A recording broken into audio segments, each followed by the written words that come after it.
കഴിഞ്ഞ ദിവസം പാറ്റകൾ ആടിത്തിമിർത്ത ദില്ലിയുടെ തെരുവോരങ്ങളിലെ കഴിഞ്ഞാടാൻ അവരെത്തുന്നു.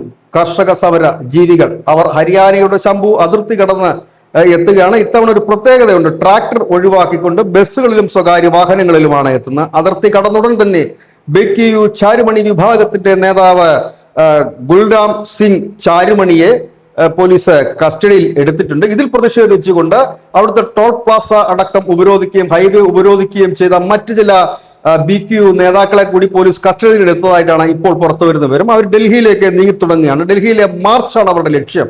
ഏതായാലും അവർ ഉയർത്തിയ മുദ്രാവാക്യം അല്പം വിചിത്രമാണ്. അവരുടെ ആവശ്യങ്ങളും അല്പം വിചിത്രമാണ്. മുൻപ് കർഷകരുടെ ആവശ്യങ്ങൾ പറഞ്ഞുകൊണ്ടാണെങ്കിൽ ഇപ്പോൾ ഇവരുടെ പ്രതിഷേധം അത്തരത്തിലല്ല.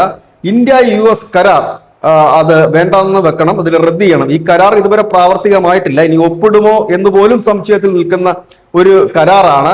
ഈ കരാർ വേണ്ട എന്ന് പറഞ്ഞുകൊണ്ടാണ് ഇപ്പോൾ ഈ പ്രതിഷേധം നടക്കുന്നത്. സത്യത്തിൽ ഇവിടുത്തെ ഒരു പ്രധാന പ്രശ്നം വെച്ചാൽ ഇവർക്ക് ഒരു വലിയ അമളി പറ്റിയതാണ്. കാരണം മുൻപ് ഈ വ്യാപാര കരാർ ഉടനെ ഒപ്പിടും എന്ന് പറഞ്ഞിരുന്നു. ആ ഒപ്പിടുന്ന തീയതി നേരത്തെ കണ്ടുകൊണ്ട് വളരെ നേരത്തെ തന്നെ ഒരു സമരം ഇവർ ആഹ്വാനം നൽകിയിരുന്നു. പക്ഷെ ഒപ്പിട്ടില്ല എന്നുള്ളത് കൊണ്ട് സമരം മാറ്റിവെക്കാൻ കഴിയില്ല. കാരണം ഇതിനൊക്കെ വലിയ രീതിയിലുള്ള ഫണ്ടുകളാണ് പുറത്തുനിന്ന് വരുന്നത്, വിവിധ NGO-കൾ വഴി.